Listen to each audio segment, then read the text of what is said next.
It's hard to breathe, but that's alright. Hush.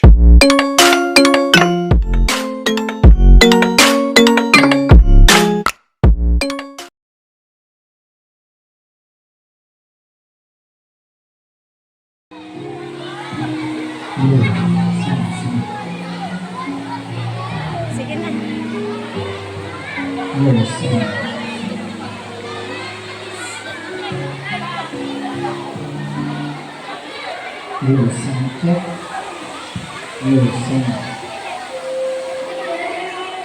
Yung mga magulang natin, meron pang upuan dyan, nangyari lamang pong hanapin ang ilang upuan niya. Please have them seated, teachers. Ano yun? Upuan ng ating mga magulang, lalo itong ating...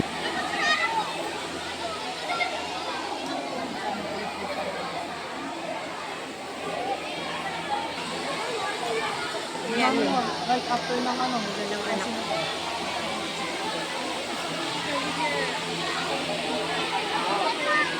Sa ating lahat. Malugat nating ipinagdiriwang ang buwan ng wika ngayong taong 2024. Isa itong pagkakataon upang bigyan pansin at ipagmalaki ang kahalagahan ng ating sariling wika at kultura. Sa ating tema, Pilipino, Wikang Mapagpalaya. Sa panimulang gawain ng palatuntunan, inaanyayahan ko ang bawat isa na makilahok sa makabayang awitin na susundan ng panalangin at himno.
Oy, gumanta kayo.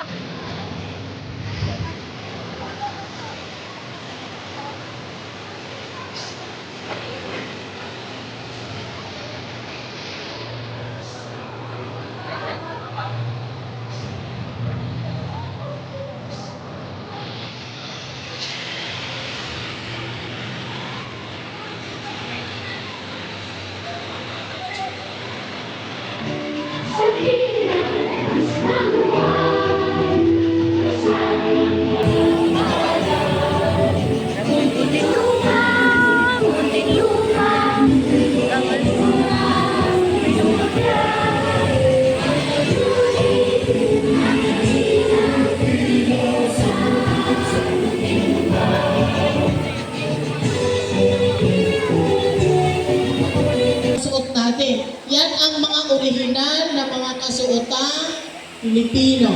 Kanina kumain tayo ng mga pagkain Pilipino. Nakarinig tayo kanina ng mga musika, sayaw na Pilipino, di ba? At ang pista ay isa sa mga pagdiriwang ng kulturang Pilipino. So nais namin ipabatid sa inyo mga bata na ito ay bahagi ng ating pagka-Pilipino. Ang ating pagdiriwang ngayon ay nagpapatotoo o nagpapakita, nagpapatunay na tayo ay mga Pilipino. Mga mag-aaral mula sa ikalimang baitang.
Tapos, Chloe!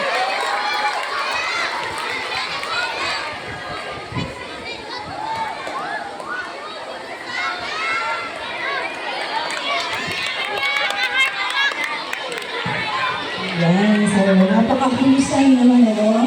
Napansin niyo ba mga bata kung paano sinasayaw ang polka? Okay, ang polka is Lahat. Ako po si Chloe Isabel A. Cabal, Kinder Cinderella. Ako, ikaw, tayo.